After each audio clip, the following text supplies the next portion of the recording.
Apocalipse 1, 2, o qual atestou a palavra de Deus e o testemunho de Jesus Cristo quanto a tudo o que viu. Atestou a palavra de Deus e o testemunho de Jesus Cristo quanto a tudo o que viu. E Hebreus 4:12,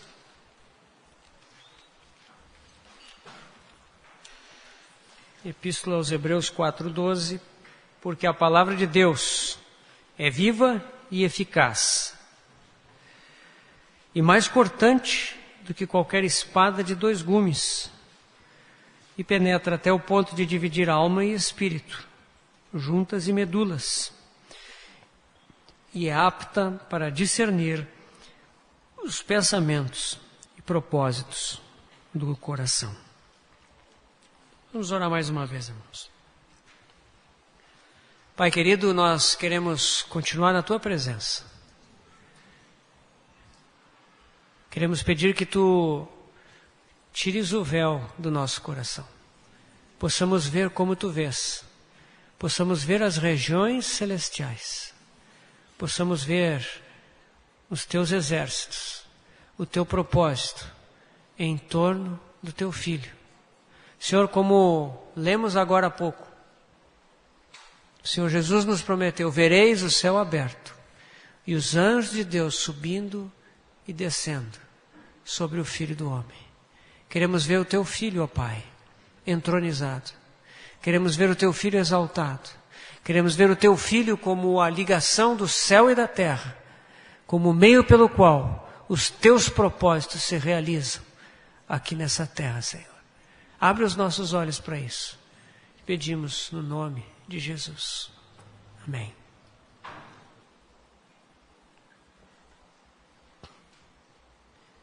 Então, nessa manhã, o nosso foco é a palavra de Deus. E nós temos falado sobre esses 2 aspectos que na língua grega nos são trazidos em relação à palavra de Deus. 2 estágios da nossa experiência com a palavra de Deus, que precisam ser reais na nossa experiência, né? O estágio do Logos, ou a necessidade de armazenar essas escrituras no nosso coração, de permitir que elas sejam ricamente depositadas no nosso interior. Que elas estejam ali como aquele idioma que o Espírito Santo vai utilizar para falar conosco, para moldar as nossas vidas, para nos conduzir na nossa caminhada. O Espírito Santo precisa desse depósito da palavra de Deus, um depósito abundante, amplo, crescente, contínuo. Não basta, não serve. Vocês lembram do maná no deserto, irmãos, né? O maná não podia ser guardado para o dia seguinte. Ele precisava ser colhido fresco cada manhã. A palavra de Deus, ela precisa continuamente nos lavar, continuamente nos encher. E desse modo, nós vamos entrar no segundo estágio, que são os remas. Ou seja, quando o Espírito Santo vai usar esse depósito como lhe apraz. Ele vai passar a usar a palavra de Deus de uma forma viva e eficaz nas nossas vidas. Esse é o Logos e esse é o Rema. São 2 estágios. Irmãos, não basta ser cheio do Logos. Se nós não tivermos o Logos, nós não vamos ter Rema. Mas se nós só tivermos o Logos, isso é insuficiente. Nós corremos o perigo de virarmos teólogos, de virarmos críticos, de virarmos proclamadores estéreis, sem vida da palavra de Deus. Nós precisamos ingressar no segundo estágio. A palavra viva tem que ser gerada nos nossos corações, em cada situação, em cada experiência, em cada momento. Nós precisamos disso. Nós também já falamos que a palavra é necessária, e nós lemos agora Hebreus 4:12, para nos dividir. Porque nós somos naturalmente, a vida que nós recebemos, a vida que nós herdamos, a vida física, ela é naturalmente uma mistura da alma com o espírito. Né? Essa mistura está em nós. Né? A alma e o espírito estão como que tornados num só. A alma crescida, super desenvolvida nas suas faculdades, nas suas capacidades, os nossos pensamentos, a nossa mente, os nossos sentimentos e emoções, a nossa vontade, a nossa resolução. Tudo isso cresceu por causa da árvore do conhecimento do bem e do mal. E o nosso espírito ficou sufocado. Por isso, a palavra tem que operar e dividir alma e espírito. A Bíblia nos ensina que o espírito humano, ele tem 3 funções que são análogas às funções da alma. Assim como a nossa alma, que é a nossa personalidade, nosso eu, ela tem mente, ela tem emoções e ela tem vontade. No nosso espírito, nós também temos uma mente que se chama intuição. A intuição do espírito corresponde à nossa mente. O nosso espírito também ele tem algo análogo aos sentimentos. E talvez essa seja a função do espírito mais fácil da gente entender, a consciência. Paulo fala da consciência dos gentios, acusando-os ou defendendo-os. A nossa consciência, ela nos acusa ou nos justifica. A consciência do espírito.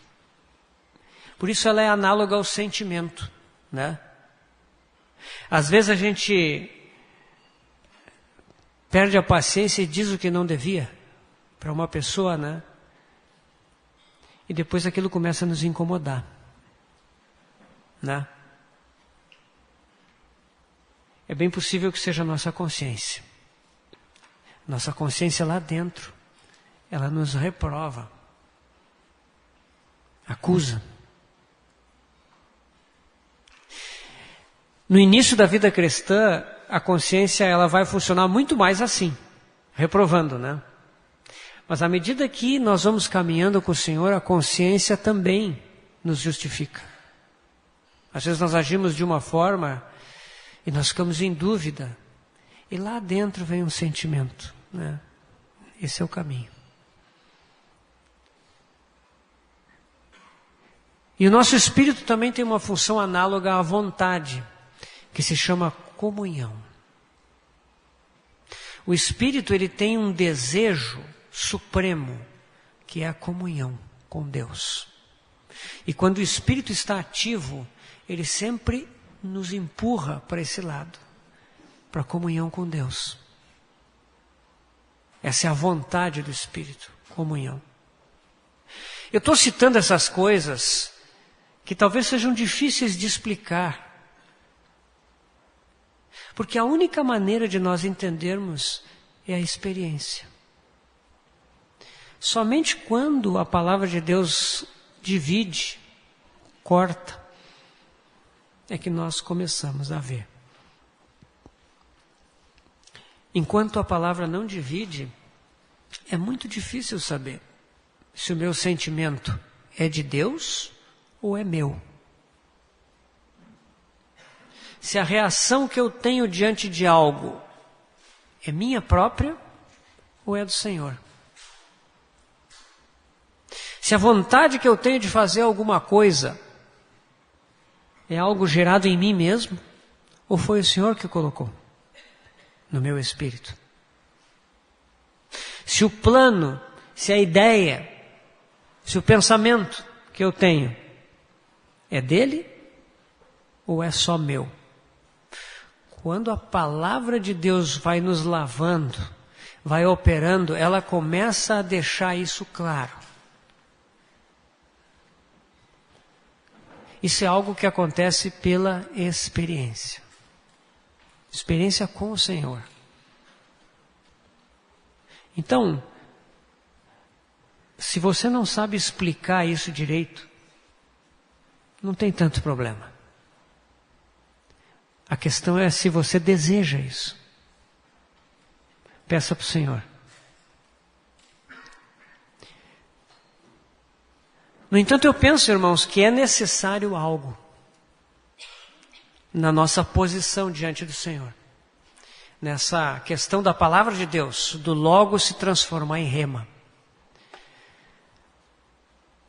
Sempre que o Logos se transformar em rema, vai acontecer algo conosco.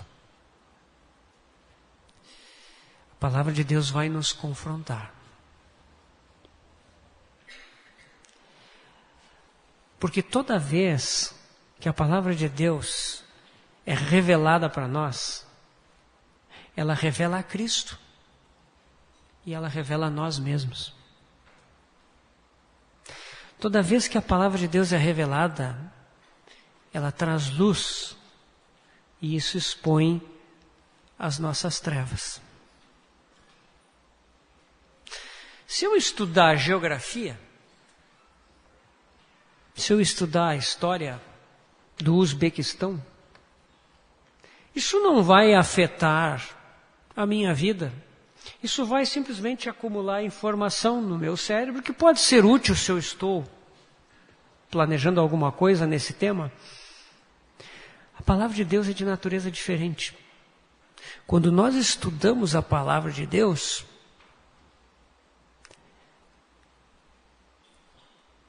e vêm os remas, eles vão em primeiro lugar revelar quem nós somos, para nos mostrar quem Cristo é. Isso vai causar um conflito. Isso vai expor a nossa carnalidade. Isso vai expor o quão egoístas, invejosos, impuros, impulsivos, independentes nós somos. Isso vai expor a dureza do nosso coração.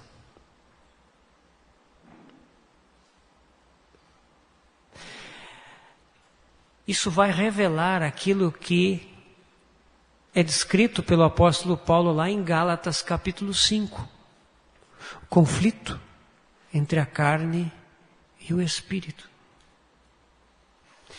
Meus irmãos, a verdadeira vida cristã, ela deve introduzir uma guerra civil dentro de nós. Muitas pessoas ficam decepcionadas com isso. Muitas pessoas acham que quando nós cremos no Senhor, quando nós recebemos o Senhor, quando o Senhor nos abençoa, nós vamos então ingressar agora numa vida mais tranquila, numa vida mais serena. O Senhor vai nos abençoar, o Senhor vai nos conduzir, as coisas vão caminhar com tranquilidade. Meus irmãos, o Senhor vai nos dar a sua paz. O Senhor vai nos dar, com a sua companhia, Ele vai nos dar a paz para nós andarmos adiante. Mas vai haver conflito, sim. Porque o Senhor, Ele quer nos transformar. Ele deseja formar o seu Filho em nós. A obra que Ele tem para fazer conosco não é uma mera chapeação e pintura. Uma obra de um embelezamento parcial. O Senhor quer construir a vida do seu Filho em nós, em plenitude. E quando nós começamos a conhecer o Logos e os remas de Deus, nós começamos a ser confrontados conosco mesmos. Muitos cristãos não querem esse caminho. Porque esse é um caminho em que nós vamos ser expostos. Nós vamos ver quem nós somos. Nós vamos poder dizer com Paulo: em mim não habita bem nenhum. Mas só desse modo é que nós vamos conhecer a plena provisão de Deus. É preciso que nós contemplemos o nosso total fracasso. Às vezes, irmãos, é preciso que nós tentemos ser bons cristãos, que nós busquemos fazer isso, fazer aquilo, ser liberto disso, ser liberto daquilo. Às vezes isso é necessário para que nós possamos chegar à conclusão de que nós somos seres falidos. Em nós não habita bem nenhum. Nós precisamos do precioso sangue. Nós precisamos do Espírito Santo de Deus. Nós precisamos da palavra de Deus para que a vida de Cristo triunfe em nós. Tome conta de todo o nosso ser.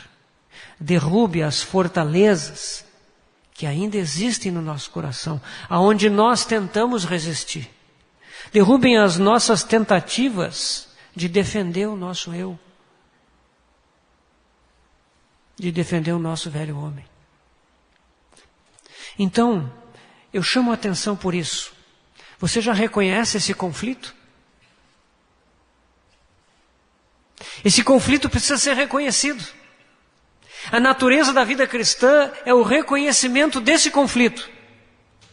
Só existe progresso na vida cristã se nós percebemos o conflito que há em nós. E se nós vamos ao Senhor para vencermos nele. Então, não pense que a vida, a experiência de vida na palavra de Deus é apenas um conhecimento.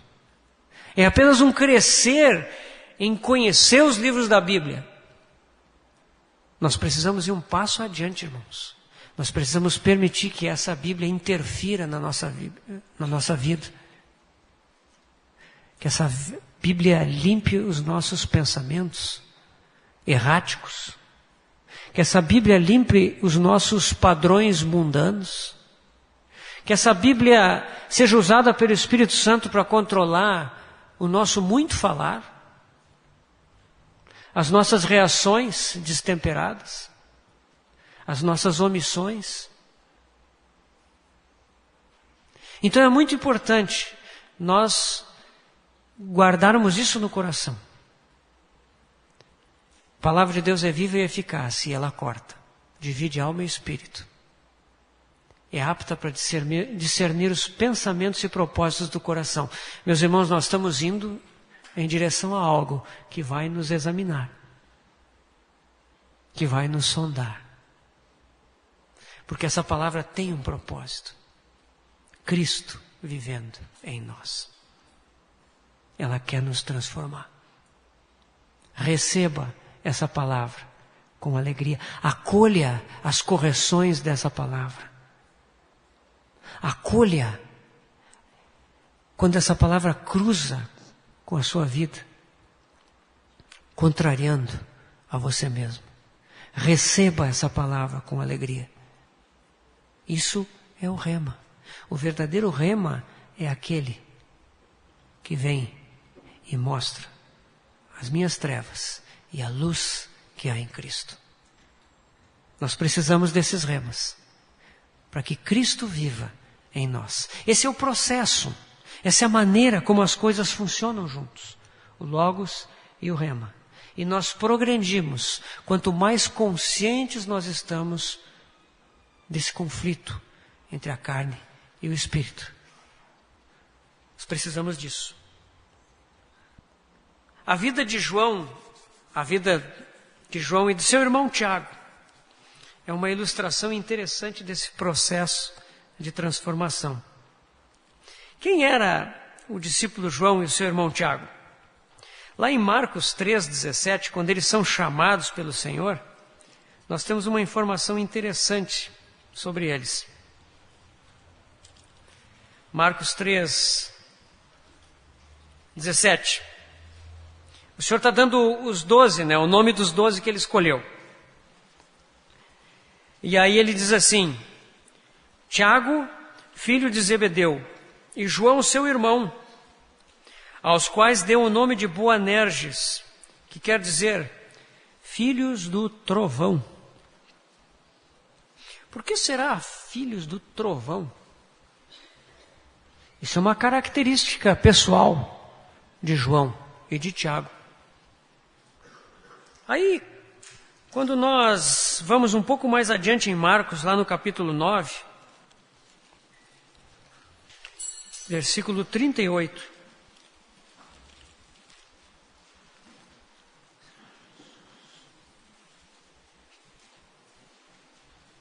Nós vemos ali, disse-lhe João: Mestre, vimos um homem que em teu nome expelia demônios, o qual não nos segue. E nós lhe o proibimos, porque não seguia conosco. Mas Jesus respondeu: Não lhe o proibais, porque ninguém há que faça milagre em meu nome, e logo a seguir possa falar mal de mim. Pois quem não é contra nós, é por nós. Aqui nós vemos os filhos do trovão trovejando. Exclusivismo. Não nos segue. Não pode usar o nome do Senhor, não. Está proibido. Foram lá e disseram. Depois foram perguntar para o Senhor. Exclusivismo. Só nós. E são os filhos do trovão. No evangelho seguinte, Lucas, capítulo 9, outro trovão. Outra vez trovejam os filhos de Zebedeu. 9:54. Lucas 9:54. Aqui nós sabemos que o Senhor Jesus estava indo para Jerusalém e enviou os discípulos que entraram numa aldeia de samaritanos para lhe preparar pousada. Mas os samaritanos daquela aldeia não o receberam, porque o aspecto dele, do Senhor Jesus, era de quem decisivamente ia para Jerusalém. E olha só, 54. Vendo isso, os discípulos Tiago e João perguntaram: Senhor, queres que mandemos descer fogo do céu para os consumir? Jesus, porém, voltando-se, os repreendeu e disse: Vós não sabeis de que espírito sois, pois o Filho do Homem não veio para destruir as almas dos homens, mas para salvá-las. Outra vez, os filhos do trovão trovejam, fogo do céu, não querem te receber, Senhor. Quem sabe aqui nós fazemos que nem Sodoma e Gomorra. E acabamos com esses samaritanos aqui. Meus irmãos, o Senhor já estava indo para Jerusalém para entregar a sua vida na cruz pelos pecadores. Essa aqui é a última viagem do Senhor em direção a Jerusalém. Mas os filhos do trovão não conseguem enxergar nada disso. Eles são vingativos e querem fogo do céu. Eles não sabem de que espírito eles são. Mais adiante,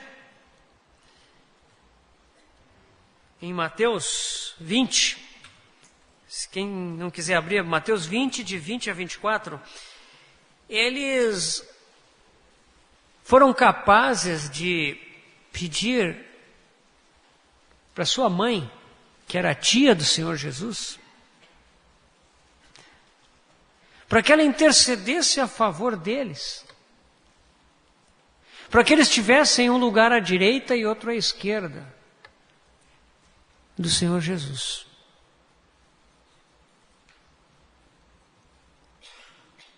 eles usam a mãe deles para fazer um pedido que talvez tenham vergonha de fazer. E nós sabemos o que aconteceu. Os outros ficaram indignados. É evidente que ficariam indignados. Meus irmãos, aqui nós vemos desejo por primazia, por posição. Esse era o caráter de João. Boanerges, o filho do trovão. Esse é o nosso caráter. Talvez não sejam exatamente essas as nossas características, mas seguramente tem outras. Nós precisamos ser transformados. Pois os filhos do trovão, os Boanerges, depois nós vamos ver, ao ler o Evangelho de João, ao ler as epístolas de João, que ele se tornou o apóstolo do amor. Ele foi o que mais registrou as palavras de amor do Senhor. E ele foi nas suas epístolas, 1º, 2º e 3º João, o que mais falou no amor. No amor ao Senhor, no amor aos irmãos, no fato de que aquele que não ama o seu irmão a quem vê, não pode amar a Deus a quem não vê. O filho do trovão se tornou o apóstolo do amor. Essa é a obra que a palavra de Deus quer fazer nos nossos corações. Que o Senhor possa nos conduzir e que o nosso objetivo com o Logos e com o Rema, com o se encher da palavra e permitir que ela transforme a nossa vida, seja esse. De Boanerges, de filhos do trovão, em apóstolos do amor de Deus.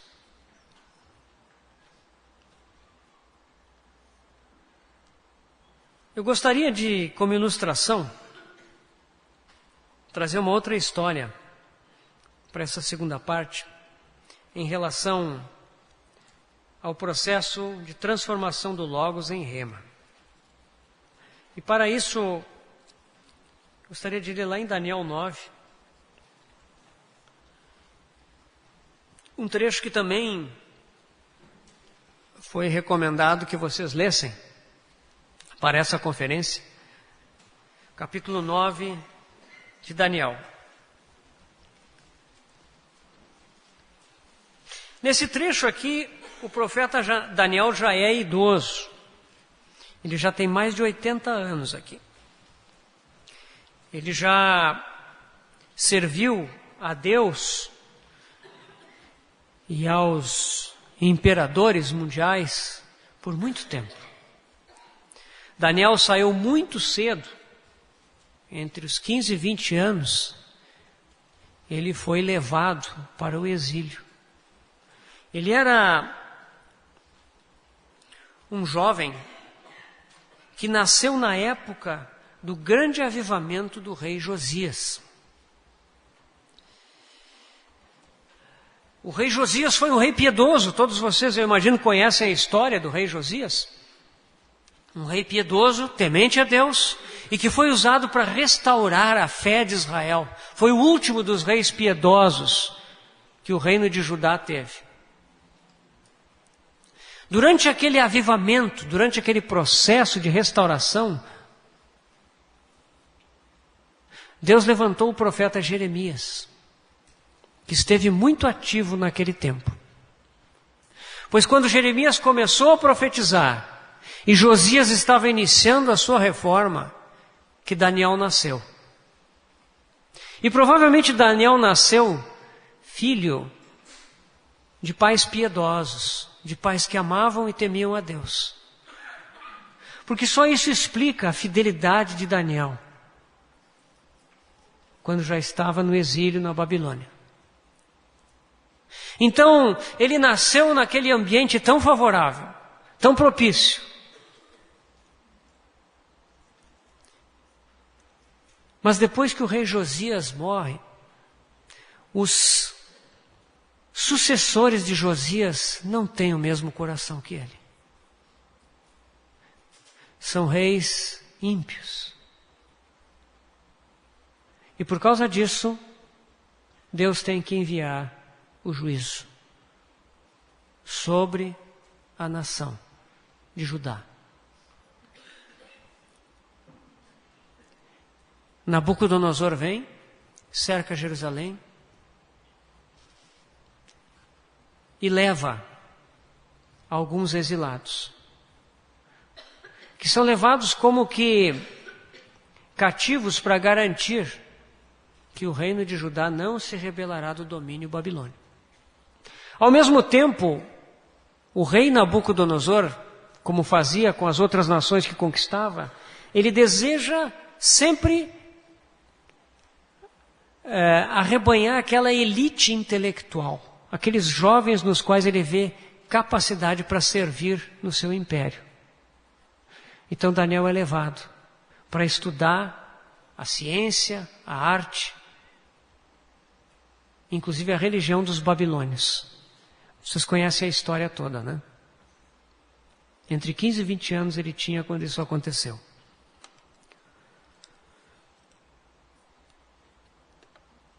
Jeremias continuou profetizando, mas agora perseguido, enfrentando grandes dificuldades, sendo várias vezes aprisionado e colocado no calabouço. A nação se revolta de novo, Nabucodonosor vem novamente, e dessa vez ele leva 10.000 cativos, entre eles o profeta Ezequiel, que era bem jovem também, pouco mais velho que Daniel quando saiu. Passam-se mais alguns anos e novamente Judá se rebela. E dessa vez o juízo que vem é irreversível. Jerusalém é cercada, destruída, o templo é queimado. E uma multidão de pessoas é levada para a Babilônia. O reino de Judá acabou. Esse é o contexto quando nós lemos essa profecia. Quando a cidade foi destruída na terceira invasão babilônica, Jeremias foi poupado. Nós não sabemos até se isso não foi alguma recomendação do próprio Daniel, que tinha intimidade com Nabucodonosor. Mas ele foi poupado e os generais babilônicos ofereceram a ele ir para a Babilônia, ficar na terra. Ele escolheu ficar na terra, mesmo naquela condição miserável. Mas depois ele foi levado para o Egito, à força. Sabemos que provavelmente Jeremias morreu no Egito, longe de Daniel, longe dos exilados, longe da sua terra. Vamos ler o Daniel 9, 1 e 2. No primeiro ano de Dario, filho de Assuero, da linhagem dos Medos, o qual foi constituído rei sobre o reino dos caldeus, no primeiro ano do seu reinado, eu, Daniel, entendi pelos livros que o número de anos de que falara o Senhor ao profeta Jeremias, que haviam de durar as assolações de Jerusalém, era de 70 anos.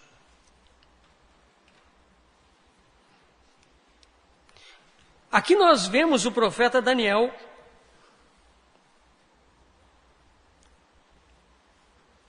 estudando os livros.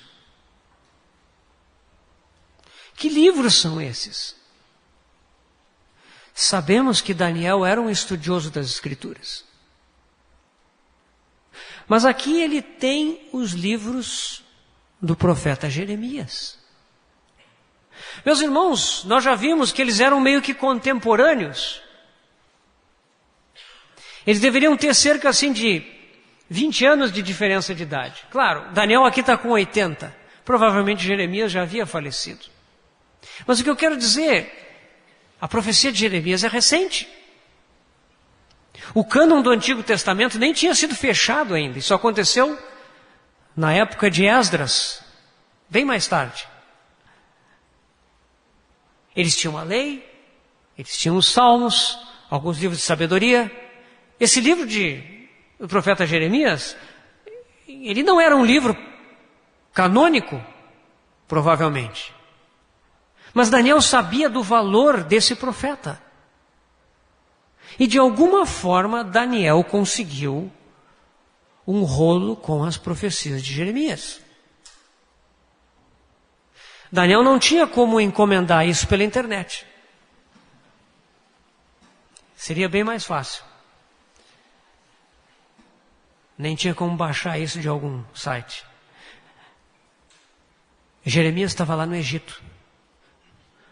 Meus irmãos, e nós sabemos que a profecia de Jeremias, o livro de Jeremias, foi um livro intensamente atacado.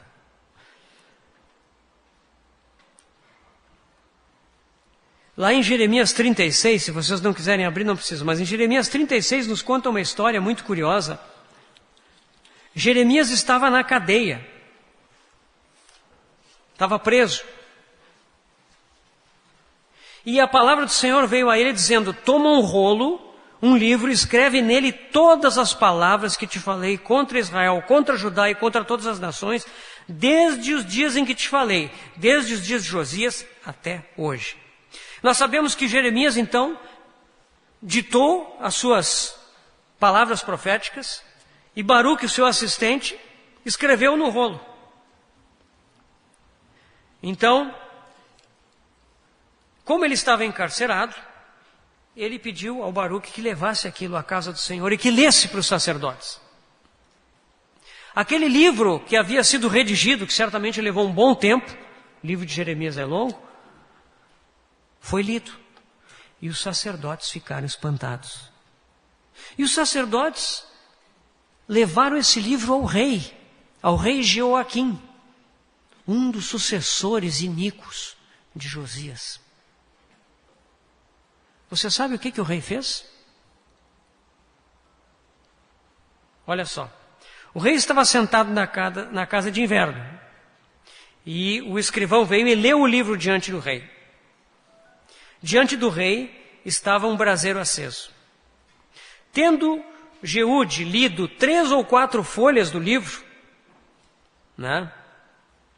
Esses livros eram rolos de pergaminho que eram costurados um no outro, né? Então, tendo Jeude lido 3 ou 4 folhas do livro, isso é o versículo 23 de Jeremias 36, cortou o rei com um canivete de escrivão e lançou-o no fogo que havia no braseiro, e assim todo o rolo se consumiu no fogo que estava no braseiro. Meus irmãos, essa foi a atitude do rei. O rei queimou as escrituras.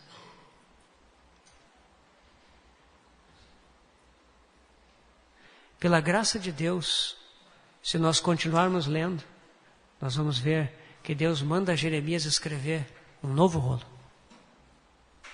E todo aquele rolo é escrito de volta. O Espírito Santo, de alguma forma, provê que toda a profecia de Jeremias seja resgatada.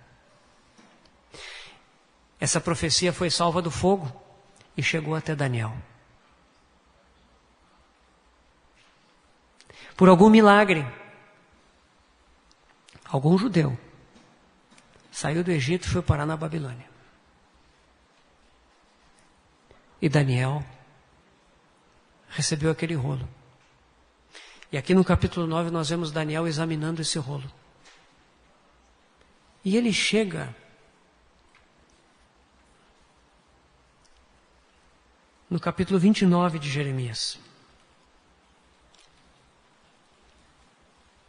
29, versículo 10.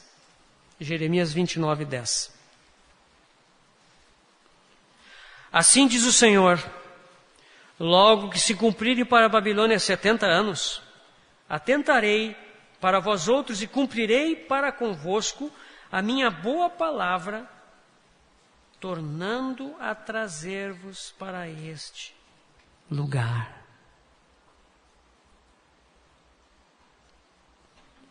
(70 anos). Daniel está lendo esse livro e ele se depara com essa data. E ele vai fazer as contas.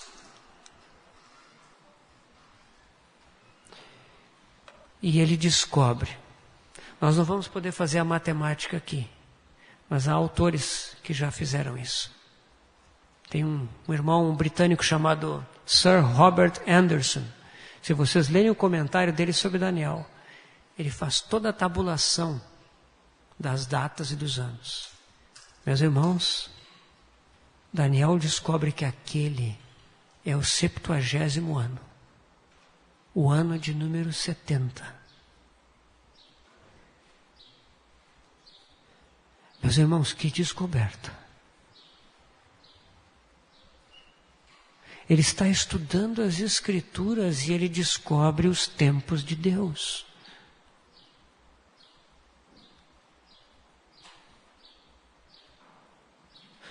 O que isso ocasionou no coração de Daniel? Fosse um de nós, hoje em dia, talvez a primeira coisa é que nós iríamos gravar um vídeo e colocar no YouTube. Né?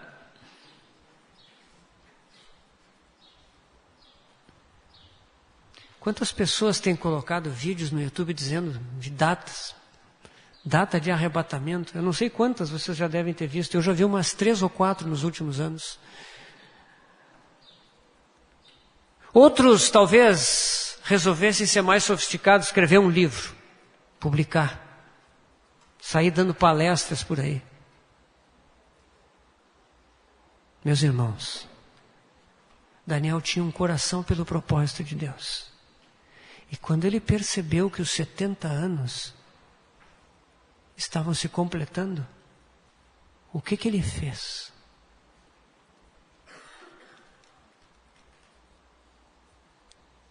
Versículo 3. Voltei o rosto ao Senhor Deus, para o buscar com oração e súplicas, com jejum, pano de saco e cinza. Orei ao Senhor meu Deus e confessei e disse: Ah, Senhor, Deus grande e temível, que guardas a aliança e a misericórdia para com os que te amam e guardam os teus mandamentos.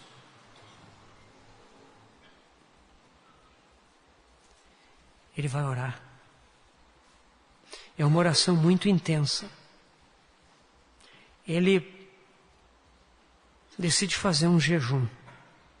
Ele decide se vestir de pano de saco. Ele decide colocar cinza sobre a sua cabeça em sinal de luto, em sinal de arrependimento.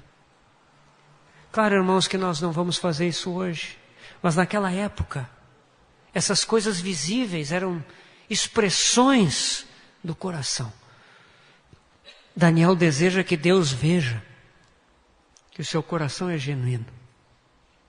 Ele vai ao Senhor e diz: Senhor, é o tempo que tu disseste que ia durar. E a tua cidade santa, aquele monte, lá onde Abraão ofereceu Isaque, lá onde o templo foi construído, aquela cidade, aquela nação, o sacerdócio, o Messias vai vir. Mas está tudo em ruína, Senhor. Não tem povo, não tem cidade, não tem templo, não tem sacrifício. Então ele ora.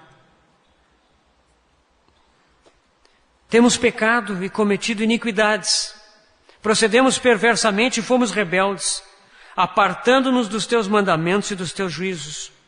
Não demos ouvido aos teus servos, os profetas, que em teu nome falaram aos nossos reis, nossos príncipes, nossos pais, como também a todo o povo da terra.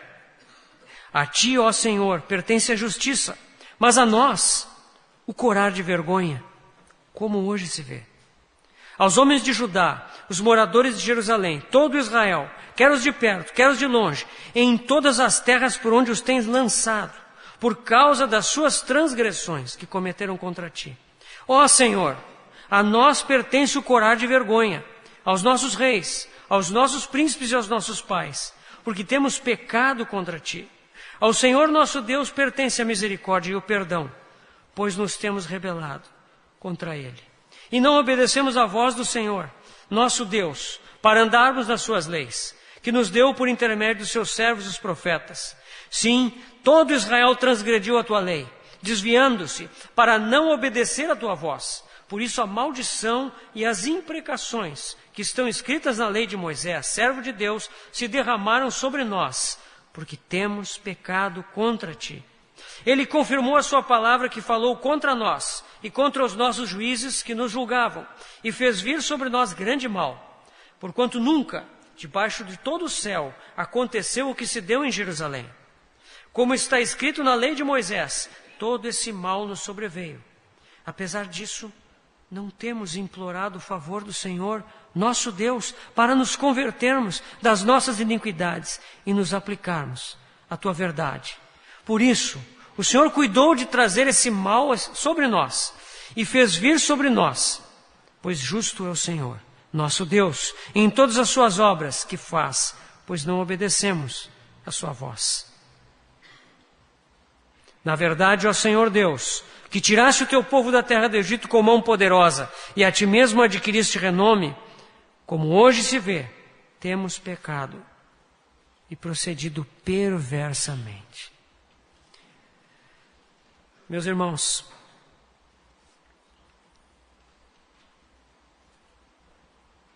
a maior parte da oração de Daniel, todo esse trecho que nós lemos agora, do 3 até o 15, é uma oração de confissão e de arrependimento. Não é um pedido, é uma oração de confissão e de arrependimento. Meus irmãos, Daniel não tinha parte nesses pecados. Daniel jamais se curvara para ídolos. Daniel jamais havia transgredido os mandamentos de Deus da forma que seus pais, que a nação havia feito. Ele podia perfeitamente dizer: eles que fizeram isso, eles que se danem. Eu vou viver diante do meu Deus. Mas ele não fez isso. Ele confessou: nós temos pecado. Ele tomou sobre si o pecado daquele povo. Vencedor. Essa é a vida vencedora. A vida vencedora não diz eles pecaram. A vida vencedora diz nós pecamos. A nós nos compete o corar de vergonha. Vocês entendem o que está acontecendo aqui? Meus irmãos, isso é rema. Isso é rema. Daniel estuda a palavra de Deus. Daniel examina os livros. E a palavra de Deus fala com ele. E o lança numa intensa intercessão. Porque lhe foram revelados os tempos de Deus. Os tempos do propósito de Deus com o seu povo. E ele não tem outra coisa que ele possa fazer que não seja interceder. Orar intensamente, confessar o pecado do seu povo que ele toma para si mesmo e pedir misericórdia. Isso é logos, tornado em rema. Mas a oração de Daniel não é só confissão. Embora a maior parte dela seja confissão e arrependimento diante de Deus, ela vai adiante. Ó Senhor, 9:16, segundo todas as tuas justiças, aparte-se a tua ira e o teu furor da tua cidade de Jerusalém, do teu santo monte. Porquanto, por causa dos nossos pecados e por causa da iniquidade dos nossos pais, Se tornaram Jerusalém e o teu povo opróbrio para todos os que estão ao redor de nós. Agora, pois, ó Deus nosso, ouve a oração do teu servo e as suas súplicas, e sobre o teu santuário assolado, faze resplandecer o rosto, por amor do Senhor. Inclina, ó Deus meu, os ouvidos e ouve. Abre os olhos e olha para a nossa desolação e para a cidade que é chamada pelo teu nome. Porque não lançamos as nossas súplicas perante a tua face, fiados em nossas justiças, mas em tuas muitas misericórdias. Ó Senhor, ouve. Ó Senhor, perdoa. Ó Senhor, atende-nos e age. Não te retardes, por amor de ti mesmo, ó Deus meu, porque a tua cidade e o teu povo são chamados pelo teu nome.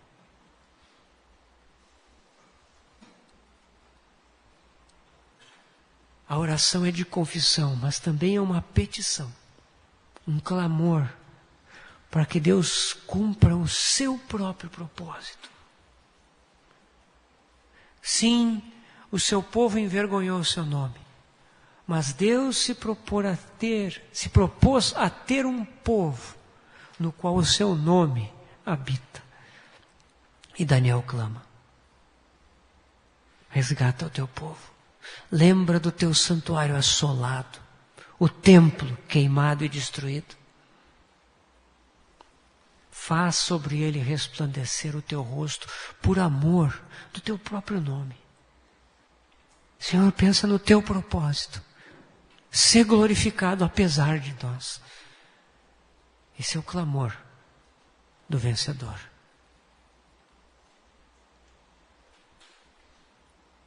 Meus irmãos, a palavra de Deus, ela vai abrir em nós uma janela no céu. E nela nós vamos ver o coração de Deus. Pela sua casa, pela sua igreja. E pela glória dele mesmo na sua igreja. Se nós vermos que o coração de Deus está na sua casa, nós vamos ser levados a essa oração. Nós vamos ser identificados com a igreja de Deus. Nós não vamos criticar. Nós não vamos chamar aqueles irmãos disso e daquilo, porque fazem assim e assado. Mas nós vamos clamar: Senhor, tem misericórdia do teu povo, do opróbrio do teu povo, por amor do teu próprio nome. Resgata, restaura.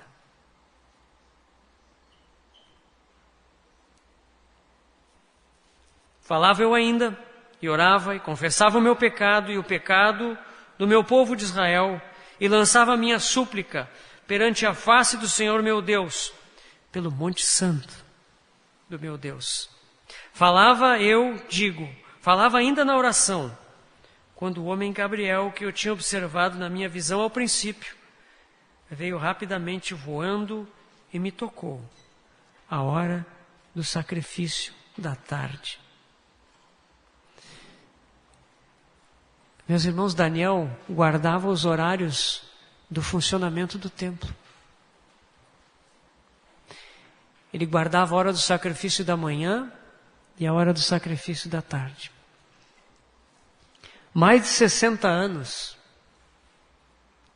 ele estava longe de Jerusalém. Por mais de 30 anos já não havia mais templo, nem sacrifício, nem sacerdócio. Mas Daniel lembrava do sacrifício da manhã e do sacrifício da tarde. Ele tinha o seu Deus e a casa do seu Deus no coração.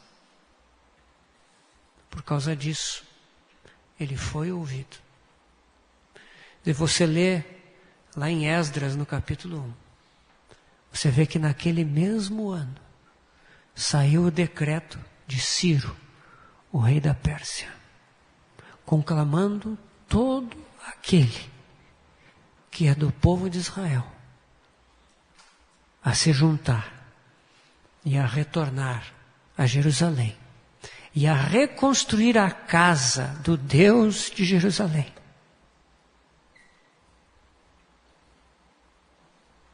Aquela oração moveu a mão de um império mundial.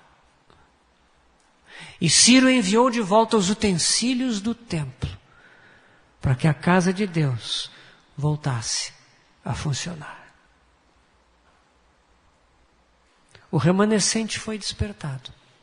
Zorobabel, Josué e 50.000 judeus se levantaram e saíram da Babilônia, de uma vida já estabelecida naquele lugar, e foram para uma cidade assolada e destruída, por amor do testemunho do Senhor.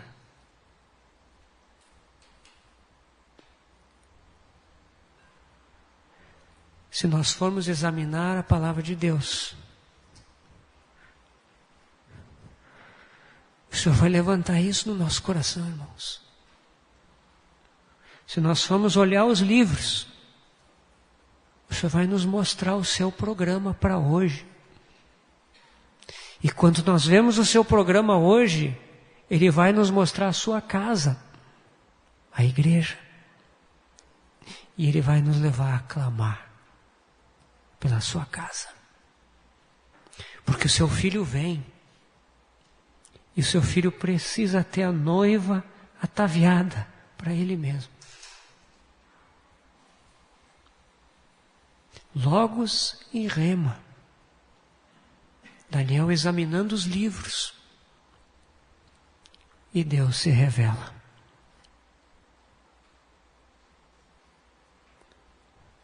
E ele participa. Ele não pode ir de volta. Ele já está com 85, 86 anos de idade. Ele é uma pessoa muito idosa. Ele não pode aguentar aquela viagem. E mesmo assim ele vai ser de pouca utilidade ao chegar lá. Ele não pode participar. Mas ele vê o povo de Deus voltando para reconstruir a casa de Deus, para que um dia o Messias entre naquele templo. Nós sabemos que o Senhor entrou 2 vezes, no início do seu ministério e no final, naquela casa que o remanescente da Babilônia reconstruiu. Meus irmãos, o nosso envolvimento com a palavra de Deus vai nos levar nessa direção. Preparar a casa de Deus, a igreja de Deus, a noiva, para a vida do noivo.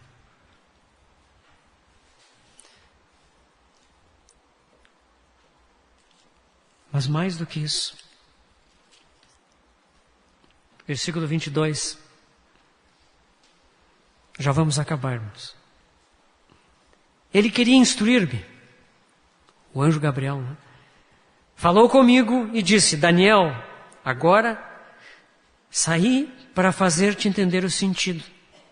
No princípio das tuas súplicas saiu a ordem, e eu vim para te declarar, porque és muito amado.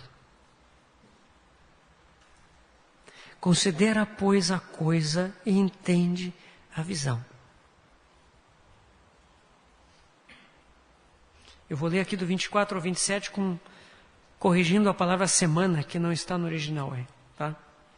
70 setes estão determinados sobre o teu povo e sobre a tua santa cidade, para fazer cessar a transgressão, para dar fim aos pecados, para expiar a iniquidade, para trazer a justiça eterna, para selar a visão e a profecia e para ungir o santo dos santos. Sabe e entende. Desde a saída da ordem para restaurar e para edificar Jerusalém, até ao ungido, ao príncipe, 7 setes e 62 setes. As praças e as circunvalações se reedificarão, mas em tempos angustiosos. Depois dos 62 setes, será morto o ungido, e já não estará.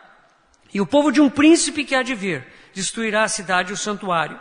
E o seu fim será num dilúvio, e até o fim haverá guerra. Desolações são determinadas. Ele fará firme aliança com muitos por 1 7. Na metade do 7 fará cessar o sacrifício e a oferta de manjares. Sobre a asa das abominações virá o assolador, até que a destruição que está determinada se derrame sobre ele. Daniel percebeu 70 anos. E ele foi fiel para com Deus em relação aos 70 anos que lhe foram revelados. Ele orou, clamou a Deus, respondeu à revelação que recebeu. E Deus o ouviu. E como recompensa adicional, Deus lhe deu mais revelação. Agora não é apenas 70 anos, 70 vezes 7. 490 anos. E nesses 490 anos, todo o propósito de Deus para com o seu povo terreno, Israel, será consumado. Daniel se preocupou com os 70 anos necessários para que o povo voltasse, para que o Messias pudesse vir. Deus lhe mostrou todo o resto da história do seu povo, até o fim. Que maravilha! A pequena janela que Deus abriu para Daniel, ele foi fiel para com ela. Deus abriu uma janela muito maior. 70 vezes 7, 490 anos.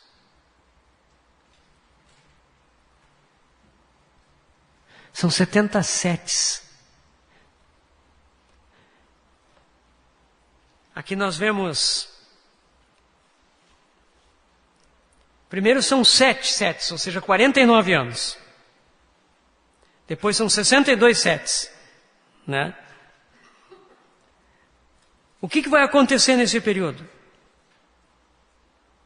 No primeiro, 7 setes, ou 7 semanas, como diz a nossa tradução, a reedificação de Jerusalém.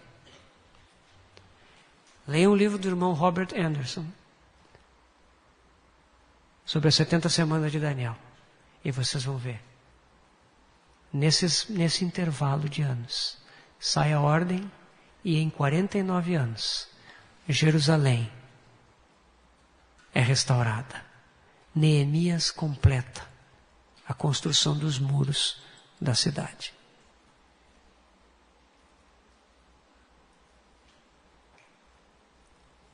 Depois 62 setes. Calculem aí 62 vezes 7, eu não tenho de cabeça aqui o número.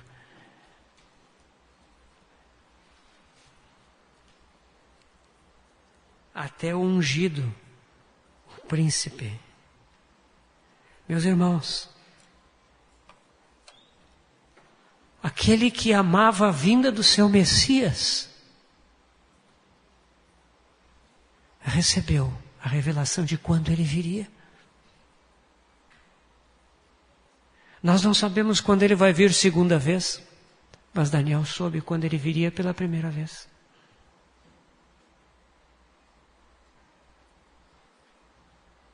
Ungido. Aqui quando diz ungido, no hebraico é Messias. No grego é Cristo. É a mesma palavra, ungido. A vinda do Senhor para dar fim aos pecados. O Cordeiro de Deus que tira o pecado do mundo. Daniel também fica sabendo de algo trágico. Depois das 62 semanas, será morto o ungido. E já não estará. o Messias haveria de morrer.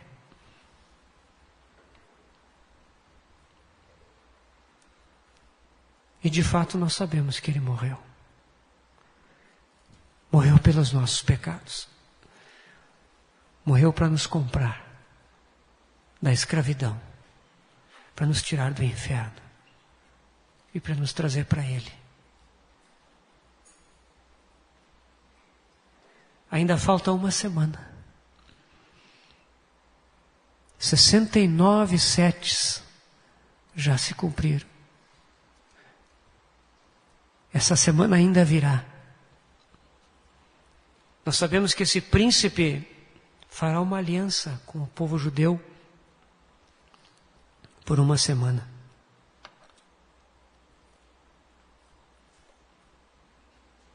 Mas na metade da semana ele fará cessar o sacrifício e a oferta de manjares. Nós sabemos que isso se refere ao templo de Jerusalém que será reconstruído. E os sacrifícios que voltarão a ser oferecidos.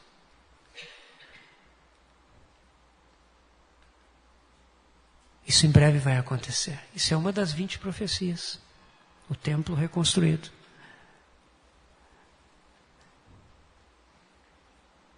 Meus irmãos, vocês percebem?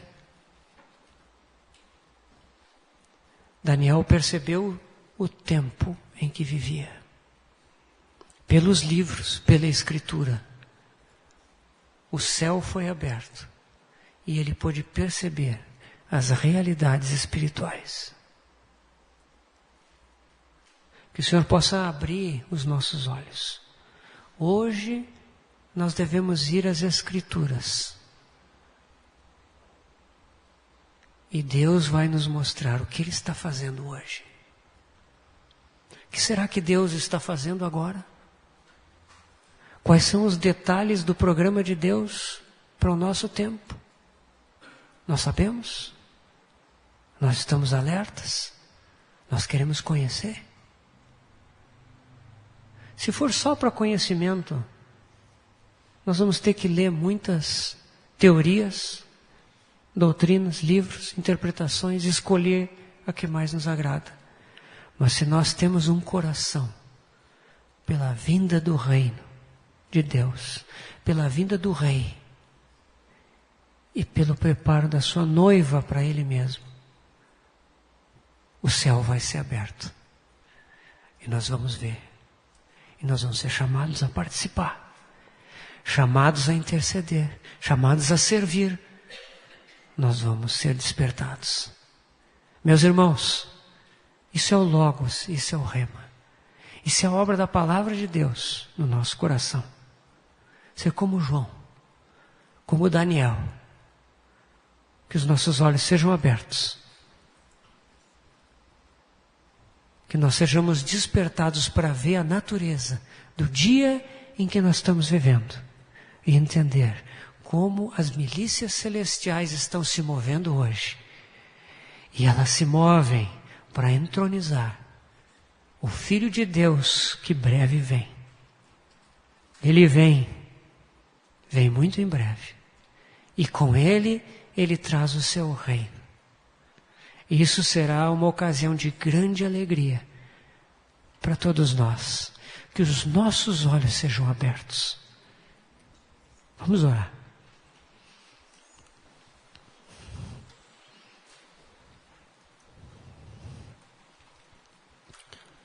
Senhor Jesus, nós te agradecemos porque Tu deixaste conosco a Tua palavra.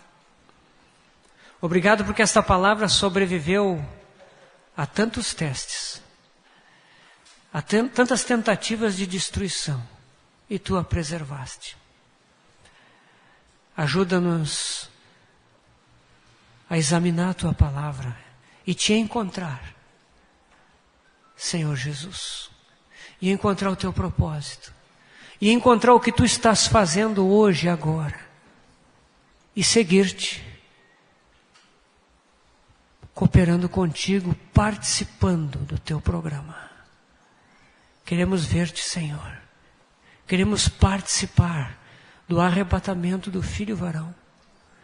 Queremos ser vencedores. Tu sabes muito bem, Senhor, que em nós mesmos somos derrotados, fracassados, impotentes. Mas Tu venceste. E em Ti nós podemos vencer. Muito obrigado, Senhor. Nos encomendamos às Tuas mãos. No nome de Jesus. Amém.